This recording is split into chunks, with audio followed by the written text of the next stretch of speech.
It is a truth most evident, that a naval officer found taking the waters in Bath on a Saturday before noon must be in need of a wife. Indeed, on the day I first met Captain Wentworth, he seemed somewhat distracted.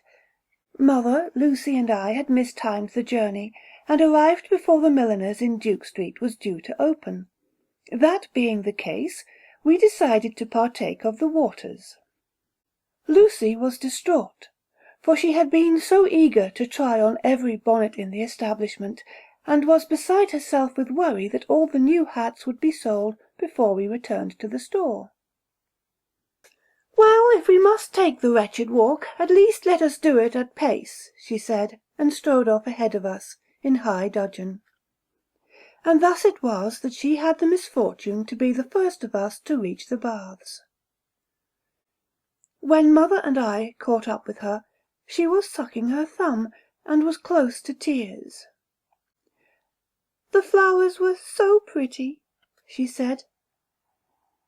Above her head someone had hung a tightly woven ball of hawthorn, a mane of white flowers draped like a powdered wig over the rough twigs. A single drop of red hung from a thorn, showing where Lucy had pricked herself. "Let me see," I said, trying to prise her thumb away from her mouth. But Lucy was more concerned about her dress. 3 drops of blood lay near her waist, and she wailed when she saw them. "I can never wear it again. I must have a new one." Mother merely sighed, and I well knew the reason. We did not have enough wardrobe space in our whole house to satisfy Lucy's capacity for clothing. I wrapped Lucy's finger in one of my handkerchiefs and, with a promise of a visit to not one, but 2 dressmakers, we continued our perambulation. Something made me look back at the head of flowers, and a chill struck me that I could not shake off. There were 2 deep cavities in the ball of twigs, sunk-in shadows that tracked us like a pair of dark eyes as we walked into the old Roman baths. After my initial misgivings, we had a most pleasant tour, and despite Lucy's loud and frequent protestations, both mother and I found it very educational. We had seen no one all morning, and were walking alone alongside the largest of the bathing areas, trying to avoid the more noxious of the odours, when we were nearly knocked off our feet by a rushing gentleman. Indeed, mother came so close to tumbling headlong into the waters that for a full minute afterwards she was all a-flutter and was barely able to speak. The gentleman, clearly a navy man from his apparel, suddenly became most solicitous, and prayed that he had done us no harm. There was something of the night about him, something dark and brooding, and although it did make my heart beat faster, one might have unkindly said that there was more than a trace of fear in his eyes. "I am most sorry, ladies," he said, helping mother upright. "I fear I have become clumsy in my rush to be about my business." Mother was about to give him a verbal onslaught, but it was only as she was girding herself for the argument that she saw the uniform. She regained her composure with all the alacrity of a mother with 2 unwed daughters faced with a prospective beau. "There has been no harm done, Captain." Not only did mother have an unerring ability to rank an officer on a cursory glance at his uniform, she had a way of cocking her head, almost coquettishly, which brooked no naysaying. I almost laughed at the captain's obvious discomfort. "Captain Wentworth, at your service," he said, sweeping off his hat. "Newly of Ladywell Manor?" mother finished for him. "What a provident meeting! For I was just saying to Mr. Wilkinson this same morning that we should be calling on you to make your acquaintance. I have 2 daughters, you know. Anne, my eldest, and Lucy, both of whom you see here with me. Tell me, is the house to your liking? I hear that it is a dwelling of some magnificence, but well past its former glory. They say that Cromwell himself made a visit, but surely that is just local legend. And now the captain had made his final tactical error. By allowing Mother a beginning, he was caught deep in her web. She would go on for minutes now, answering her own questions, and the captain would not escape until he had invited both Lucy and I to call on him at his leisure. I turned to Lucy, hoping to catch her with a conspiratorial wink, but my sister was looking away, across the bath, to where a second naval officer was walking swiftly towards us. He was younger than the captain, and less grave, more dashing, but there was a weakness around his mouth that spoke to me of a man of many vices, and I disliked him immediately. Lucy, however, had no such qualms. She gasped, a sharp intake of breath that only I could hear, and I knew immediately that she was smitten. "Lieutenant Berkeley at your service, ladies," he said with a grin that would melt a snowman. "I'm sorry to tear you away, sir," he said to the captain, "but that business of ours has become urgent." Captain Wentworth turned slowly, and once more I saw his eyes tighten, and the fear take him. "It is not yet done?" "Not by a long chalk, sir," the lieutenant replied. They took their leave and departed, suddenly, heading for the deep shadows of the lower baths, leaving Mother, for the first time in living memory, speechless. In truth, I do believe I could have forgotten about Captain Wentworth, if Lucy had managed to stop her girlish gushing over the dashing Lieutenant Berkeley, and his impish smile. But I was forced to endure her prattle all the way to the milliner's, and thenceforth throughout the carriage journey home. Not that Mother proved any better. No sooner had we arrived home than she was regaling Pater with the tale of the navy captain and her near escape from drowning. Pater bore it with his usual good grace, then, with his usual incision, asked the question we should have asked ourselves. "And pray tell me, what was the business that brought these fine gentlemen to the baths so early in the morning? And what was so urgent as to so quickly drag them away from my fine and obviously unattached daughters?" Mother's flow of verbiage was barely stilled. "I'm sure it is of no import, and I'm equally certain that we will be hearing more, especially from that charming young lieutenant.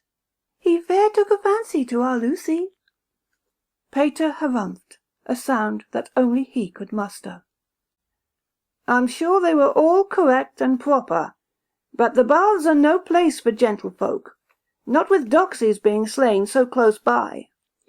Mother's mouth flapped open, shut, open again. Pater looked like he might continue, but one of Mother's looks soon put a stop to that. "Not in front of the girls," she hissed, and ushered us from the room. Lucy tried to listen at the door, but they had lowered their voices, too low to hear. Besides, Lucy was excited enough to burst, and listening at doors fell a far-off second best to talking of the delightful Lieutenant Berkeley. I repaired to my room with a headache, but was soon forced back downstairs by curiosity, after hearing a knock on the door. Sister Lucy was at the foot of the stairs, twirling as if held in a dance, squealing with delight. She held a letter in her left hand, and every few seconds she glanced at it, as if to make sure it was real, and she was not dreaming. "Oh, Anne," she said, seeing me descend, "come and see. We have been invited to Ladywell Manor. And look." She waved the letter at me. "My name is in front of yours, and it is signed by my Lieutenant Berkeley." She made 3 more twirls around the floor, then suddenly stopped. She began to wail as if in pain. "But I have nothing at all to wear."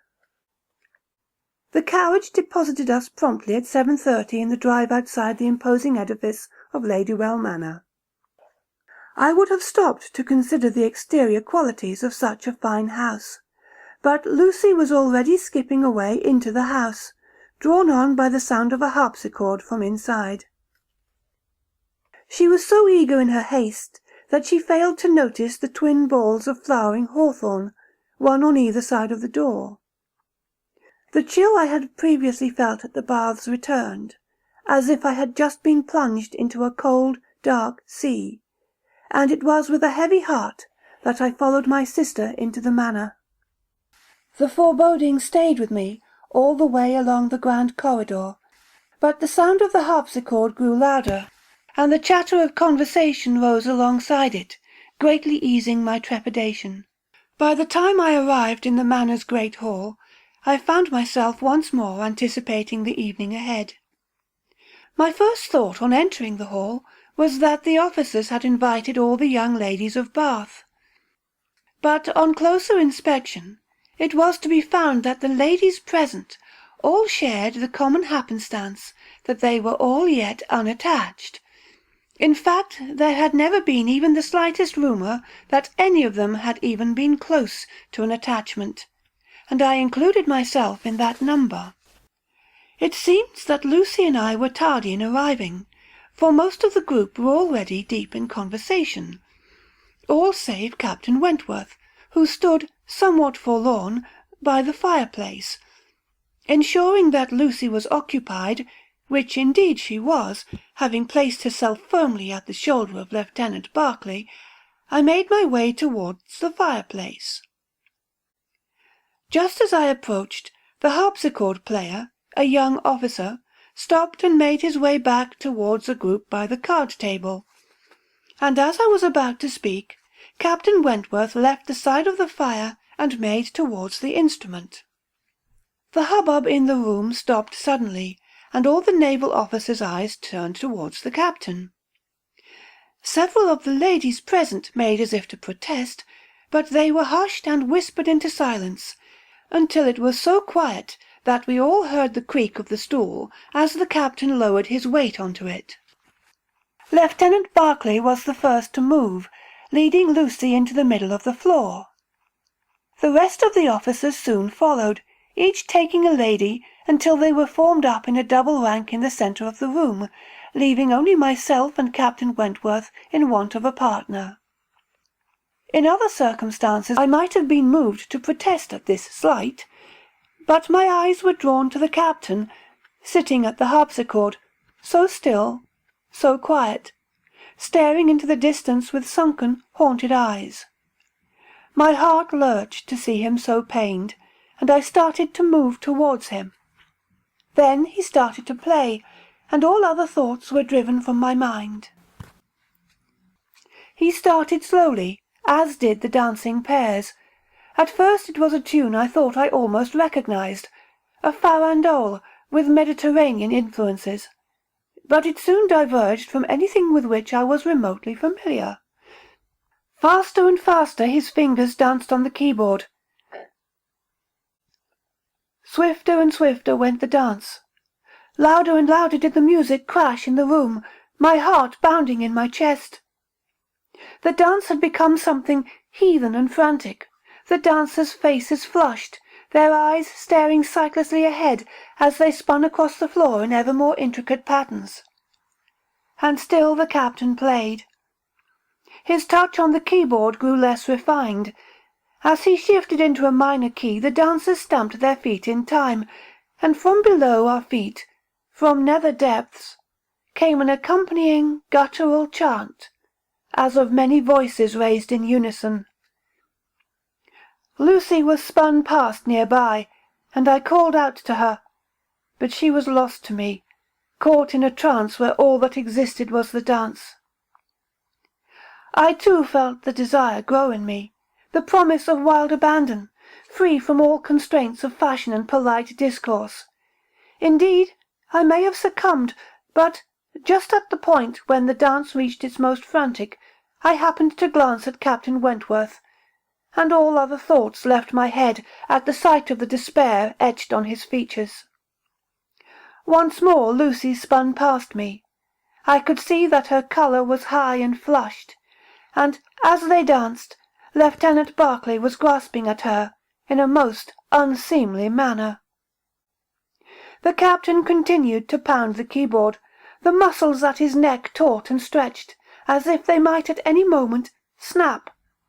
He stared at something beyond the dancers, at the far side of the hall.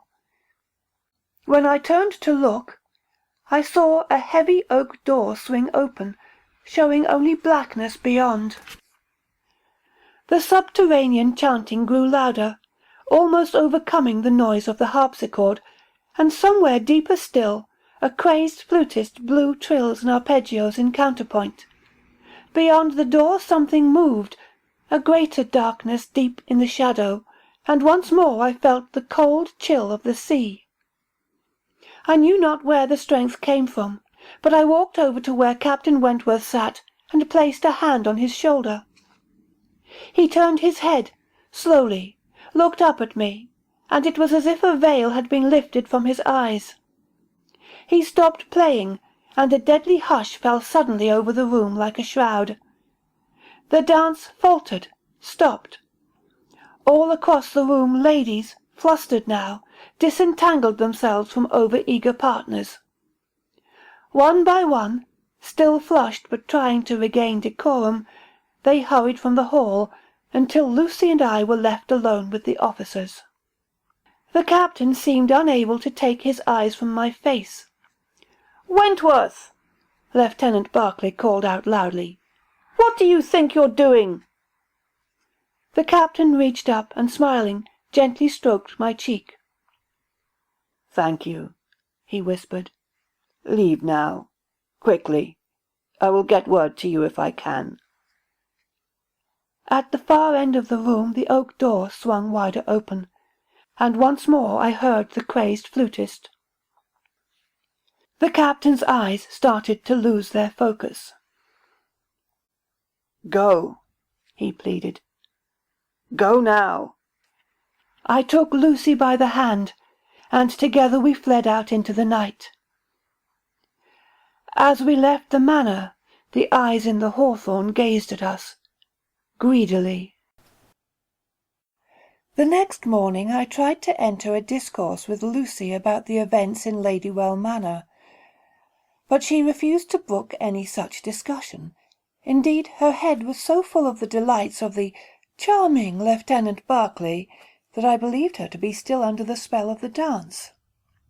I turned instead to Mother, but after explaining to her the strange occurrences at the hall, she passed them off as youthful exuberance, and chided me for not entering into the spirit of the evening. Indeed, she even intimated that I was destined to remain a spinster, if I retained my singular attitude, and that I should do more to comport myself in the same manner as did Lucy, if I ever wanted to become attached to a large house and £5,000 a year. Pater proved no better at allaying my troubles. He barely moved from behind his newspaper as I regaled him with my tale, and when I was done, he harumphed and mumbled words to the effect that I should have known better than to trust a sailor. Once more I repaired to my room with a headache. And once more my attempts at solitude were to be disturbed by a squeal of excitement from my sister. On descending, I found her clutching a letter. "I am invited to the manor once more, tra-la-la-la-la-la," she sang. "My lieutenant is smitten with me, and cannot bear to be without my company." "And what about Anne?" Mother inquired from the parlour doorway. "Is she also to be included?" "No, it is for me alone," she said, and waved the letter towards me. "Besides, there will be dancing." She twirled away towards the drawing-room, singing to herself. Mother gave me her I-told-you-so look, and retired back to the parlour. I was about to take myself back upstairs when there was a knock at the front door. I opened it to find Mr. Jacks the pedlar standing on the doorstep, cap in hand. "Begging your pardon, miss," he said in his thick country brogue, "would you be Miss Anne? Only he said it had to be delivered to your hand." "Who said?" I asked, though in truth, in my heart, I knew the answer, and was not surprised when it came. "The naval man, ma'am," he said. "He gave me this." He held out 2 sheets of paper, written in a fine stylish hand, but would not let me take them. "The captain said there'd be a farthing in it for me, if you get my meaning, ma'am, given that it is all being done in secret like." He tapped the side of his nose and chuckled, a liquid rumbling thing that spoke of something ruined in his chest. I gave him a penny for his trouble, and counted it to be cheap, for, when I closed the door on the departing pedlar and scanned the first line, it near left me breathless.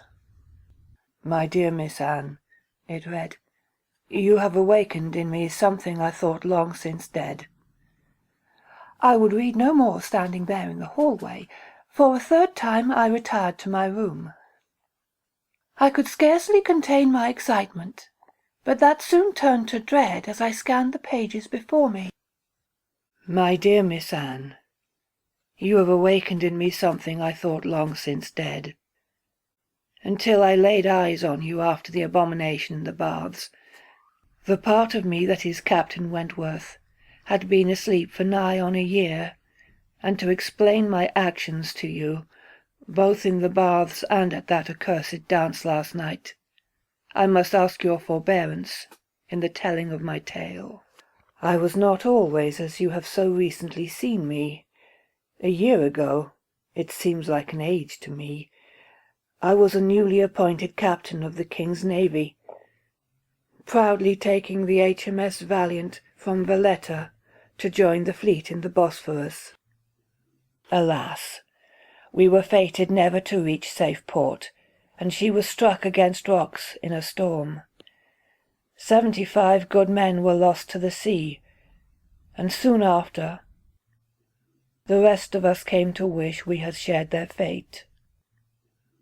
The island on which we found ourselves was little more than a bare, sun-blasted rock and thorny scrub, and for near half a day we could do little more than nurse our bruises and mourn our dead. But the prospect of a cold night to come led us to take the only shelter we could find, a deep cave protected by a tangle of sharp thorns. Every man of us suffered a myriad of cuts as we forced our way into the shelter, and in doing so every man of us sealed our fate, and we became the dreamers of the sleeping god. The first night we did not, of course, realize it. We slept beside a black pool of stagnant water in the depths of the cavern, and we dreamed of vast empty spaces between the stars, of Bible-black seas that lay still and silent over a cyclopean ruin in which we slept, waiting for the stars to be right. But a morning came and we forgot our dreams, until the next night and the night after, until the dream was what was real. After 40 nights, those who have been waiting came to us, the blind ones from the deep places. They taught us the old rhythms, and they showed us how to dance, and how to use the thorn to call others to join us. When we were ready, we, the brothers of the thorn, were sent out to find the brethren of the deep ones, the ones who kept the old wells, temples to their god beneath the sea. We would find them, and dance for them, and bring them up out of the deep places, for the stars are turning, and the rising of great Cthulhu is nigh. I had to stop reading, for the words had raised a black fear in me, a realization that if I read on, my closeted existence would forever change. But when I remembered the first sentence my captain had written, my heart lightened once more, and the strength grew in me to continue. Since that day, I have dreamt the dream of the sleeping god. We have raised the deep ones across Europe. I remember the catacombs of Medina, and a cold crypt deep under the holy city in Rome. But there are many others that are little more than a memory, of rough music, of dancing, and of the ones that turned mad as Cthulhu wakes in their dreams. And so finally to home and the ladies' wells. We brought the deep ones up through the pool under the bath, a doxy trapped by the thorn, was with us. But the dream was too large for her to hold, and before our very eyes, Cthulhu started to awaken in her. She shrieked abominably as the god tore through her flesh, great pustules forming and bursting in a spray of snake-like tentacles that snapped and cracked in the air like whips. And something within me chose that moment to awake. I now believe it was because you, Miss Anne, were nearby. I burst from the black crypt into sunlight and the sweet vision of your face. And ever since then a new dream has been growing, blotting out the nightmare, a dream in which your smiling face draws me once more into the sunlight. But in my heart I know it can never be. For, as you are of the light, so I am of the dark, and of the thorn. Therefore I shall do the only thing that is left for me, and deliver you a warning. Come no more to Ladywell Manor. I must take your leave and dispatch this, for even now I feel the pull of the deep, black places. I hear the flutist, and I will dance for him. Come no more to Ladywell Manor. There are pale things in the depths. There are pale things in the depths there that eyes so full of sunlight should never see. And beware the hawthorn, for merely let it draw your blood and you will be lost to the dreaming god, as I am, lost in the blackness, lost to the dance. I confess I read through the whole letter twice before its import struck me. "Lucy!" I'm afraid I shouted. "Lucy!" I called again, but there was no answer. Mother was standing, wide-eyed, at the foot of the stairs as I bounded down them, 2 at a time. "Anne, you are not 5 years old any more. Decorum, my dear, decorum and comportment." I did not allow her to finish. "Lucy! Where is Lucy?" My rudeness had left her, once more, speechless. "Do not speak to your mother in that tone." "Mother," I said more softly, "there is no time for decorum. Lucy is in danger." "Nonsense! She left in a carriage with that charming Lieutenant Berkeley not 5 minutes ago." I pushed past Mother, heading for the door. "Wait!" she called after me. "It is raining, and you do not have your overcoat." But I could not stop, for I had 2 images in mind that threatened to freeze my blood. One, of Lucy sucking her thumb at the bath, and the second, Captain Wentworth's final words. "Merely let it draw your blood, and you will be lost to the dreaming god as I am, lost in the blackness, lost to the dance." I ran out into the night. I ran until my breath came hot and dry in my throat and my lungs felt like they might burst. Mud had long since coated the bottom foot of my dress and encased my feet in lumps of cold unyielding clay, and the rain had plastered my hair flat against my skull. "I'm afraid I may need more lessons in decorum and comportment, Mamma," I whispered as a carriage passed, its astonished occupants gazing at me, as if I was some circus creature presented for their entertainment. I cared not. I only had one goal in mind, to reach Lucy.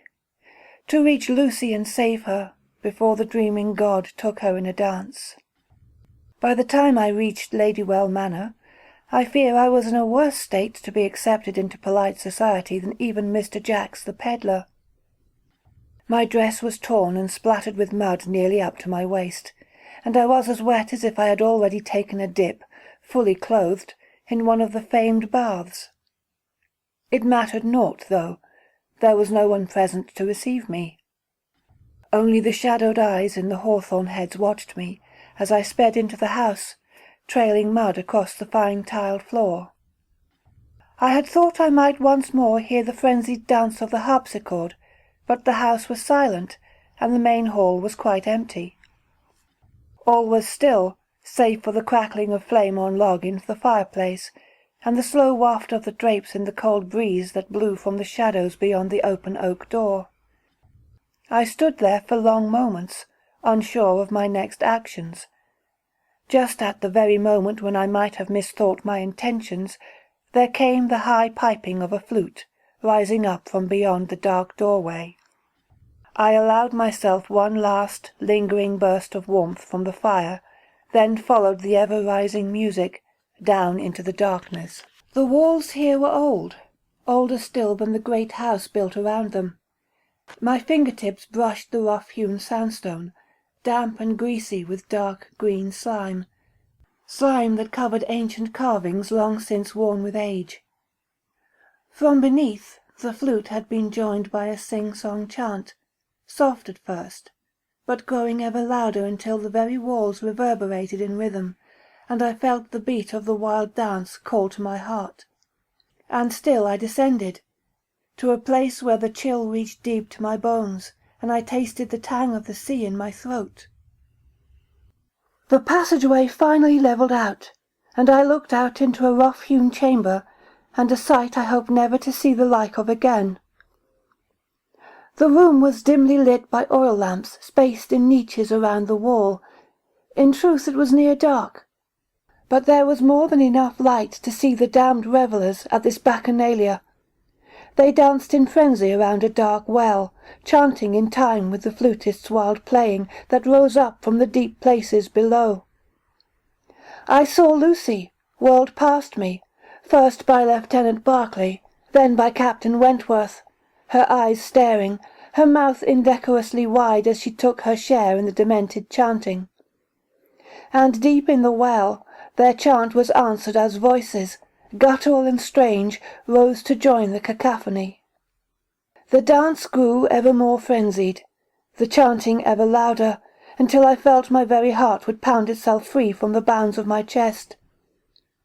The dance drew me, in small steps, slowly towards its whirling heart, but I was brought short, as the first pale hand rose up from the depths of the well and grabbed at the rim. Soon it was joined by more. They pulled themselves up out of the darkness. Pale grey, almost translucent, they were gross parodies of the human form, distended and distorted by eons in the dark depths. Their eyes, preternaturally large, shone in the dim light, and I do believe they smiled as their eyes settled on their prize, still dancing and whirling in the throng. My own precious Lucy. Even as the first of them pulled itself fully from the well and made towards her, I was moving. Not to Lucy's aid, but to the one thing in that hellish chamber that I knew might have the strength to help me. I ran to Captain Wentworth's side and touched his arm. The impact on him was instant. The dull stare left his eyes, and with one glance he took in the situation. "Stay here," he said, in the tone of a man used to command. He took 2 of the oil lamps from their niches and strode into the cavorting throng. He reached Lucy at exactly the same moment as the first of the creatures. He did not hesitate. He slammed one of the oil lamps into the chest of the encroaching beast. It fell away, burning like a piece of paper held over a candle, dropping soundlessly into the blackness of the well where it was swallowed by the dark. The dance stopped abruptly, the participants momentarily confused. The captain swung his free fist hard into Lucy's jaw, rendering her immediately senseless. In almost the same movement he had thrown her across his shoulder and turned, heading back towards where I stood. He handed me the oil lamp. "You saw how they burn?" I nodded. "Then come," he said. "We have scant moments left before they recover." With him leading, we made our way to the staircase. Even as I put my foot on the first step, I heard Lieutenant Berkeley call out from behind us. "Wentworth, you cannot take her. She is of the dance." The captain did not slow. He headed up the stairs, and I followed quickly behind, always keeping one eye on the shadowy depths. Below us, soft feet padded on rock, but I could see nothing but blackness beyond the range of the lamp in my hand. That long journey up the dark stairs seemed to take forever, but finally Captain Wentworth led us into the light of the hall and the heat of the fire. As if perturbed by the sudden change from light into dark, Lucy moaned. I turned, concerned, and when I turned back, Lieutenant Barclay stood in the doorway. He reached for me, grin widening. With no thought or hesitation, I smashed the burning oil lamp against his chest. He did not so much burn as explode, a nest of wriggling tentacles bursting from melting flesh to thrash and writhe in time with inhuman screams and curses. An oily smoke rose to the ceiling, and small flames grew along the jamb of the oak door. Behind the burning body, saucer-like eyes stared unblinking in the shadows. Captain Wentworth once more showed his quality. He stood Lucy beside me and threw his weight behind the oak door, slamming it closed. Several snake-like tentacles were left on our side, writhing still, and the howling screams could still be heard through the heavy oak.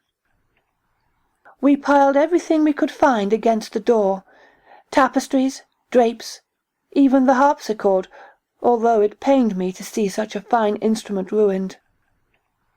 With a torch brand made from a log in the fire, the captain set it all alight. The screams from beyond the door grew ever more frenzied, and something heavy threw its weight against the oak. But the door held, and we had to stand back as the fire grew fiercer, starting to take hold of the wainscoting. Lucy grabbed at my hand. When she spoke, it was in the same trembling voice I remembered from after her childhood nightmares. "Anne, what am I doing here?" I shushed her and led her back from the ever-growing flames. Captain Wentworth took my free hand. "Ladies, we should take our leave in search of better circumstances."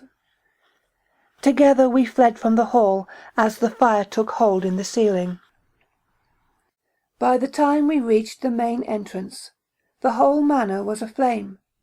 As we passed through, the captain, a look of grim satisfaction on his face, lit the hawthorn balls from the dying flame of his brand. We stood back and watched his home burn. There is little left to tell. Lucy has retired to Lyme Regis, where the good clean air and the company of fine gentlemen have quite revived her. But Captain Wentworth still suffers. Sometimes his head cocks to one side, as if listening, and his eyes take on a far-off stare. At those times, there is only one thing that eases his despair, and I could not in all conscience deprive him of this respite. Reader, I married him.